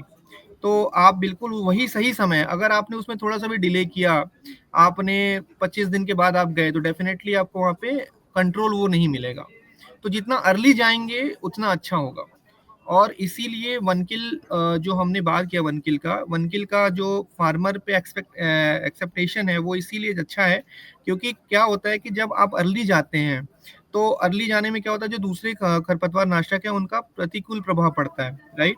तो उसकी वजह से क्या होता है कि झटका आने की वजह से किसान नहीं जाता, वो आगे जाने की कोशिश करता है कि चलो 25 दिन हो जाता है, 30 दिन हो जाता है तो मैं स्प्रे करूंगा वरना फसल बैठ जाएगी। वनकिल में अगर आप 15 से 20 दिन पे जाएंगे तो आपको बेहतरीन रिजल्ट मिलेगा, क्योंकि वो ही सही समय होता है खरपतवार प्रबंधन करने का। तो आप बिल्कुल वनकिल को आप 15 से 20 दिन पे 2 से 4 पत्ती वीड की अवस्था देखते हुए और एक अच्छा मॉइस्चर मेंटेन करते हुए खेत के अंदर आप इसका इस्तेमाल कट नोजल या फ्लैट फैन नोजल के साथ कर सकते हैं। सर क्या स्टिकर मिला सकते हैं जिंक के बारे में जिन्होंने पूछा था? जी, देखिए स्टिकर अगेन हम जो बात करते हैं स्टिकर क्यों मिलाना है, तो स्टिकर जो मिलाते हैं जो कॉन्टैक्ट एक्शन वाले हर्बिसाइड्स होते हैं उनके लिए स्टिकर्स का हम मिलाते हैं, सो दैट वो जो कॉन्टैक्ट्स काम करते हैं, यानी कि जो पत्ते पे गिरे खरपतवार के और जहां गिरे बस वहीं तक काम करेंगे, वो उनके सिस्टम में नहीं जाएंगे। मैंने आपको बताया सिस्टमिक हर्बिसाइड है, राइट। तो ये जैसे ही पत्ते पे गिरेगा कहीं पे पूरे सिस्टम में जाएगा, जो चिपको या जो भी आप बात करते हो कि मिला ले कुछ एडजुवेंट वगैरह की बात करते हैं, एडजुवेंट मिलाने का जो होता है पर्पस वो ये होता है कि ये खरपतवारों के अंदर लेके जाए, पेनिट्रेट करे या उसको ट्रांसलोकेट करे, ऊपर से नीचे पत्ते के ऊपर गिरा तो नीचे तक पहुंचाए।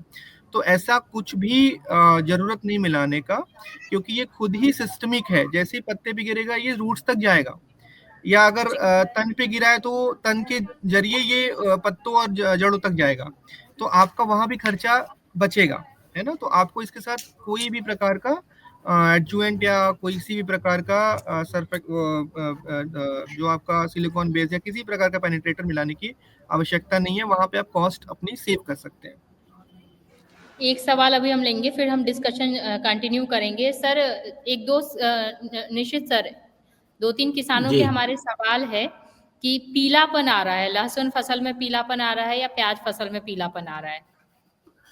देखिए, सबसे पहले यदि लहसुन की बात करें तो जो हमारे किसान भाई ने पूछा है कि पीलापन आ रहा है, तो सबसे पहले मैं किसान भाई से अनुरोध करूँगा कि वो अपने खेत पे जा कर के देखें कि कहीं उनके ज़मीन के अंदर, मिट्टी के अंदर कोई जड़ को काटने वाला कीड़ा तो नहीं लगा है, क्योंकि एक बहुत ही लहसुन में समस्या आती है मैगट नाम के कीट की, जो कि हमारे फसल की जड़ को खा जाता है, जिसके कारण हमारी पत्तियाँ जो है पीली पड़ने लगती हैं। तो पहला कारण तो ये हो सकता है। दूसरा कारण ये हो सकता है कि या तो उनमें थ्रिप्स का अटैक ज़्यादा हो गया हो, जिसके कारण की पत्तियाँ जो हैं वो सफ़ेद से पीले रंग में परिवर्तित हो रही हों, या फिर ये भी हो सकता है कि उनमें, जैसे मैंने अभी एक चित्र में बताया था, कि जिंक की कमी के कारण भी पत्तियाँ पीली होने लगती हैं। चौथा कारण हो सकता है कि पत्तियों में कुछ फफूंदीनाशक बीमारी का प्रकोप हो चुका हो, जिसमें से एक तो आपका स्टेम फाइलम लीफ ब्लाइट जो एक समस्या आती है प्याज में, और दूसरा जो आता है बैंगनी धब्बा रोग। बैंगनी धब्बा रोग में हालाँकि पत्तियाँ पीली तो नहीं होती, फिर भी उसमें भूरे रंग के धब्बे बनने के बाद चारों तरफ हमको बैंगनी रंग के हमको घेरे दिखाई देते हैं। तो ये 3 से 4 प्रकार के कारण हो सकते हैं। यदि कीड़ा दिखाई देता है, जो कि एक सफ़ेद रंग का छोटा कीट जो मैगट होता है, यदि वो समस्या यदि आपको दिखाई दे रही है, तो उसके लिए मैं आपसे अनुरोध करूँगा कि आप एक कीटनाशक दवा आती है जिसको हम बोलते हैं या तो फिप्रोनिल, या फिर आपका एक, मुझे नाम एकदम से ध्यान नहीं आ रहा, और साथ में आप फफूंदीनाशक दवा की समस्या आ रही है, फफूंद की समस्या आ रही है, जिसमें आप जड़ को उखाड़ के देखें तो हो सकता है जड़ में आपको सफ़ेद-सफ़ेद रंग के पाउडर दिखाई दे रहे हों, तो उसमें आप ड्रेंचिंग कर दें किसी भी एक फफूंदीनाशक दवा, चाहे तो आप क्लोरोथेनोलिल एक दवा आती है फफूंदीनाशक दवा, उसका आप प्रयोग कर सकते हैं, या फिर मैंकोजेब प्लस कार्बेंडाजिम का मिश्रण आता है फफूंदीनाशक दवा का, उसका आप प्रयोग कर सकते हैं। तो ये आप थोड़ा-सा उसमें देख करके इसका प्रयोग करके अपने पत्ते को सही कर सकते हैं, फसल को सही कर सकते हैं। अभी थोड़ा मुझे नाम ध्यान नहीं आ रहा था कीटनाशक, जैसे ही आपको याद आता है मैं तुरंत बताता हूँ। जी, तो हम कंटिन्यू करेंगे, आप लोगों से और भी सवाल पूछेंगे। अभी मैं महेश सर आपसे मेरा अगला सवाल होगा कि लहसुन और प्याज का नर्सरी मैनेजमेंट के लिए किस तरीके से हमारे किसानों को काम करना चाहिए, इसके बारे में बताइए। जी, धन्यवाद। नमस्कार, आप सभी किसानों को प्रणाम। तो जैसा कि अभी लहसुन और प्याज की फसल की चर्चा हम लोग कर रहे हैं, और खास तौर से ऑनियन की नर्सरी पर हम लोग बातचीत करेंगे। तो देखिए, नर्सरी मैनेजमेंट में सबसे, अभी अगर हम लोग मध्य प्रदेश की हम लोग बात करें तो मुख्य तौर पर लगभग प्याज की नर्सरी का स्टेज किसानों का 15 दिन से लेकर के 20-25 दिन की नर्सरी, लगभग 1 महीने की नर्सरी तक का स्टेज अभी खेतों में यहाँ पे आसपास देखने को मिल रहा है। धार, शाजापुर, या हम लोग रतलाम और इसके आसपास भी एरिया की बात करें तो। और इस समय में चूंकि अपने यहाँ पर मध्य प्रदेश में लास्ट मंथ अक्टूबर में भी काफी बरसात थोड़ी देर के बाद होती रही है, इस वजह से जरूर में जब ज्यादा पानी हो जाता है या जल निकासी बराबर नहीं होती है, तो उस समय में डैम्पिंग ऑफ और डाइबैक, इस तरीके के रोग काफी दिखाई देने लगते हैं, और इसके लिए उचित जल निकासी का होना जरूरी है। यानी रेस्ड बेड पे आप अपना नर्सरी तैयार करें, जल निकासी का उचित प्रबंधन करें। जो धानुका द्वारा उत्पाद अलग अलग हैं, इसमें हमने मैक्सील्ड की बात नहीं करी। बेटर ग्रोथ के लिए मैक्सील्ड जो है किसी भी फफूंदनाशक के साथ में मिला करके आप 200 से 250 ml अगर प्रयोग करेंगे 45 से 60 दिन के बीच में, तो और ज़्यादा कंद का साइज जो है वो मजबूत होगा। अब मैं आपको ये बताना चाहता हूँ कि क्या कारण है कि उत्पादन ज़्यादा होगा। उत्पादन ज़्यादा होने का जो कारण है वो सिर्फ यही है कि जब हमारे पौधे स्वस्थ रहेंगे, हमारा कंद का साइज नीचे अच्छा बनेगा, तो अपने आप ही वजन जो है वो अच्छा मिलेगा, यूनिफॉर्म प्रोड्यूस हमें मिलेगा, क्वालिटी प्रोड्यूस हमें मिलेगा। किसानों का ये भी कहना है कि कीपिंग क्वालिटी जो स्टोरेज हमारा किसान करता है, धानुका के जो प्रगति का बल में माइकोर सुपर, मैक्सील्ड और वनकिल, कोनिका, लस्टर, इन सबका प्रयोग करने के बाद में किसान को स्टोरेज बहुत अच्छा मिल रहा है, जिससे उसको आने वाले टाइम में भी अधिक जो है जानकारी उनको मिल सकती है। तो मेरी तरफ से इतना ही है। Ma'am, over to you. Thank you. जी, तो thank you so much sir. तो हमारे पास बहुत सारे सवाल आ रहे हैं, हम कोशिश करेंगे कि इन सवालों का जवाब दें। सर एक है कि कुछ लोग कह रहे हैं जलेबी रोग, क्या ये डैम्पिंग रोग ये अलग है? जलेबी रोग। नहीं, जलेबी रोग डिफरेंट है। जलेबी रोग मैंने और तो कहीं नहीं सुना, राजस्थान के अलवर एरिया में मैंने सुना है और मैंने देखा भी है, काफ़ी आती है। तो इसके लिए डिफरेंट फंजीसाइड जाते हेलो। हैं, बट मैं कहूँगा कि भी कोई ऐसा प्रोडक्ट नहीं है कि मैं कह दूं कि भी इसको डालने से जलेबी रोग 100% ठीक हो जाएगा। कुछ लोग, कुछ किसान भाई एंटीबायोटिक साथ में थायफिनाइड या ये सब मिला करके प्रयोग करते हैं, तो उसी में से एक प्रोडक्ट धानुका का आता है जेनेट। अगर थायफिनाइड किसान यूज़ कर रहे हैं, कुछ को ठीक रिजल्ट मिलता है, तो वो जेनेट का प्रयोग 400 ml प्रति एकड़ की दर से लगा सकते हैं। क्या 1 किल का इस्तेमाल गार्लिक में भी कर सकते हैं क्या? गार्लिक में रिकमेंडेड तो नहीं है जो अमित मिश्रा जी ने बताया, बट कुछ किसान भाई मैंने कोटा राजस्थान में देखा है प्रयोग कर रहे हैं और 300 ml प्रति एकड़ की डोज से कर रहे हैं। प्याज में तो 400 ml है, बट गार्लिक में 300 ml से कर रहे हैं, उन लोगों को रिजल्ट ठीक मिले। जी, तो निश्चित सर मैं आपके पास लौटना चाहूँगी। ऑलमोस्ट सभी डिजीज़ के बारे में हमने डिस्कशन कर लिया, लेकिन कुछ जो इंसेक्ट है उसके बारे में डिस्कशन बाकी है। तो कम मतलब बहुत कम टाइम में, क्योंकि बहुत ज़्यादा बड़ा हो गया है जी। प्रोग्राम, तो हमें कुछ हाँ, हाँ। महत्वपूर्ण जो सबसे ज़्यादा खतरा होता है जो कीटों का, उन कीटों के बारे में और उसके जी। नियंत्रण के बारे में जानकारी दीजिए। देखिए मैडम, जो हमारे प्याज और लहसुन उगाने वाले किसान भाई हैं, उनमें से हम देखें तो सबसे ज़्यादा समस्या आती है कीटों की, वो आती है थ्रिप्स की। तो थ्रिप्स की समस्या सबसे ज़्यादा हमको देखने में मिलती है, जो कि आप चित्र में देख रहे होंगे, बहुत ही महीन कीड़ा होता है, पीले रंग का या क्रीम कलर का होता है, और जो जहाँ पे छाँव रहती है पत्तियों के नीचे, वहाँ पे ये दिन के समय छुपा होता है और शाम के समय ही ये हमको ऊपर की तरफ देखने को मिलता है। बहुत ही छोटा कीड़ा होता है, तो इसको हमको देखने के लिए बहुत ध्यानपूर्वक देखना पड़ेगा।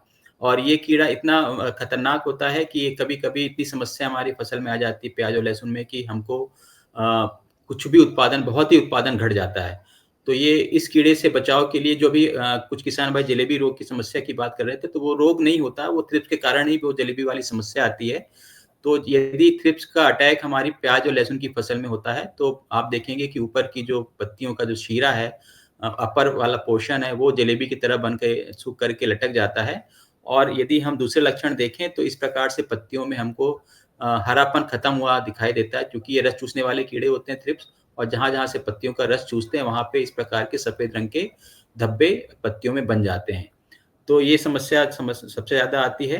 तो इसके बचाव के लिए सबसे पहले हमको तो 3 से 4 प्रकार के नियंत्रण उपाय अपनाने पड़ेंगे, समन्वित उपाय हमको करना पड़ेगा। सबसे पहले तो हमको ये करना है कि जैसे ही हमारी प्याज की फसल हम जब ट्रांसप्लांटिंग करते हैं या लहसुन की बोनी करते हैं, तो उसके पहले एक विप्रोनिल दानेदार दवा आती है, जिसको हमको 2 से ढाई किलोग्राम प्रति बीघा या 10 से 12 किलोग्राम प्रति हेक्टेयर की दर से हमको खाद के साथ मिला करके ज़मीन के अंदर डाल देना है, जिससे कि जो शुरुआती अवस्था में जो थ्रिप्स का अटैक होता है फसल में, उससे हम नियंत्रण कर सकते हैं। इसके बाद हमको दूसरा जो उपाय करना है, जैसे हमारी फसल 15 दिन या 20 दिन या महीने भर की हो जाती है, उगने से के बाद ही हमारे किसान भाई इस प्रकार के पीले और नीले चिपचिपे कार्ड का प्रयोग करते हैं 10 से 12 प्रति हेक्टेयर की दर से। आप इसको खेत में लगा सकते हैं, तो आप देखेंगे कि पीले रंग में जो हमारी सफ़ेद मक्खी जो कि एक रस चूसने वाला कीड़ा है, जिसके कारण भी हमारी बहुत सा प्रकार की समस्याएँ हमको फसल में देखने को मिलती हैं। तो वो कीड़ा हमारा ये पीले रंग का जो हमारा येलो स्टिकी ट्रैप है, जिसको हम पीला चिपचिपा कार्ड बोलते हैं, उसमें आके चिपक जाते हैं, और जो नीला कार्ड है, उसमें आप देखेंगे कि थ्रिप्स आके चिपकता है। तो इससे हमको इस समस्या, पूरी समस्या तो नियंत्रित नहीं कर सकते हम थ्रिप्स की इससे, नीला और पीला चिपचिपा कार्ड लगा के, लेकिन हमारे ये सूचना देने का काम करते हैं कि हमारी फसल में थ्रिप्स का अटैक शुरू हो गया है और हमारे किसान भाइयों को अब सतर्क रहने की ज़रूरत है। तो इस प्रकार के नीले और चिपचिपे कार्ड वो हमारे किसान भाई लगा सकते हैं, मार्केट में आसानी से उपलब्ध हैं। इसको आप लगाएँ, 10 से 12 आपको लगाना है संख्या में, 1 हेक्टेयर में। बहुत ज़्यादा नहीं लगते, बहुत सस्ते भी होते हैं।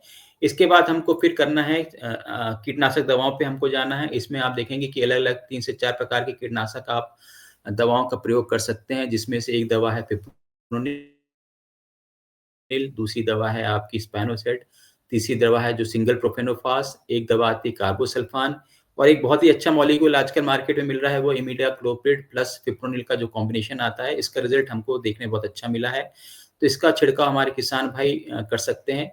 तो मैं किसान भाइयों से अनुरोध करूंगा कि कभी भी एक ही प्रकार के कीटनाशक दवाओं का कंटिन्यू लगातार स्प्रे हमारी अपनी फसल पे ना करें। 2 से 3 दवाएं अपने घर में रखें और हर दवाओं को एक-एक बार स्प्रे करें, अल्टरनेट डोज उसका स्प्रे करें, जिससे कि हमारे जो कीट हैं उनमें प्रतिरोधक क्षमता उत्पन्न उस विशेष प्रकार के कीटनाशक के लिए ना हो पाए और हमारा कंट्रोल सही हो। दूसरा हमको इसमें ये ध्यान रखना है कि जब हम कीटनाशक दवा का स्प्रे करते हैं तो हमको इतना पानी जो हमको लेना है वो इस प्रकार से लेना है कि हमारा का पूरा पौधा हमारा गीला हो जाए ऊपर से नीचे तक, जिससे कि हमारे कीड़े का सही प्रकार से कंट्रोल हो सके। इसमें एक अनुसंधान में ये भी हुआ है कि चूंकि ये रस चूसने वाले कीड़े हैं और रस चूसने वाले कीड़े कभी भी देखा गया है कि 4 फीट के ऊपर उड़ने की क्षमता उनमें नहीं होती है। इसलिए बहुत सारे किसान भाई क्या करते हैं, जो देसी तरीका होते हैं वो अपने खेत के चारों तरफ जो हमारी कपड़े होते हैं या साड़ियाँ होती हैं घरों की पुरानी, उसको एक घेरा बना देते हैं, जिससे कि बगल वाले किसान में यदि थ्रिप्स का अटैक हुआ है तो वो उनके खेत पे नहीं आ पाता है। उसके लिए हम कुछ अनुसंधान हुए हैं कि यदि हम अपने प्याज के खेत या लहसुन के खेत के चारों तरफ कुछ जो लंबी उगने वाली जो लंबी हाइट की जो फसलें होती हैं, चाहे मक्का हो, गेहूँ हो या बाजरा हो, ज्वार हो, जो भी हमारे किसान में उनके क्षेत्र में होता है, उसकी यदि 2 लाइन उस अपने मेड़ पे के आसपास लगा दें, यदि ज़्यादा बड़ा खेत है तो बीच-बीच में उसकी 2 कतारें लगा दें, तो वो भी हमारी एक प्रकार से कीट जो इसका जो आदान-प्रदान होता है एक खेत से दूसरे खेत में, वो भी रुक जाता है, जिससे कि हमारे किसान भाई उसका सही प्रकार से कंट्रोल कर सकते हैं। तो ये इस प्रकार से हमको 3 से 4 प्रकार की चीज़ें हमको करनी पड़ेगी, तभी हम थ्रिप्स का सही तरीके से कंट्रोल कर सकते हैं। तो ये मुख्य रूप से हमारा एक ही कीड़ा है। दूसरा एक मैगट जो मैंने बताया लहसुन की फसल को ज़्यादातर नुकसान करता है, तो जो मैं दवा बताना चाह रहा था वो आता है आपका कार्बोफ्यूरान, जो दवा आती है पाउडर के रूप में, उसका आप 8 से 10 किलोग्राम प्रति हेक्टेयर की दर से जब आप खेत में बोनी करते हैं उसके पहले आप मिट्टी मिला दें, जिससे कि हमारी जो जड़ की समस्या खत्म होने की समस्या होती है उससे हम निजात अपनी फसल को करा सकते हैं। जी मैडम। जी, बहुत-बहुत धन्यवाद सर आप सभी का कि आप लोग यहाँ आए, अपना कीमती समय दिया और ये तमाम जानकारी हमारे दर्शकों को दिया। आप लोगों का बहुत-बहुत धन्यवाद। तो दोस्तों आज हमने बात किया प्याज और लहसुन फसल प्रबंधन, स्पेशली रोग, कीट और खरपतवार के बारे में हमने डिस्कशन किया और हमने कोशिश किया कि हम आपके जितने भी सवाल हैं उसका जवाब दे सकें। अगर किसी का सवाल का जवाब नहीं मिला है तो आप ग्रीन टीवी के व्हाट्सएप नंबर पर अपना सवाल हमें भेज सकते हैं। हमारा व्हाट्सएप नंबर है 9953218363 या फिर आप धानुका एग्रीटेक के टोल फ्री नंबर पे अपना सवाल पूछ सकते हैं जो है 1800-102-1022। तो जल्दी होगी आपसे मुलाकात, किसी नए फसल प्रबंधन पे हम चर्चा करेंगे। फिलहाल के लिए मुझे दीजिए इजाजत, आप बने रहिए हमारे साथ और देखते रहिए ग्रीन टीवी। नमस्ते।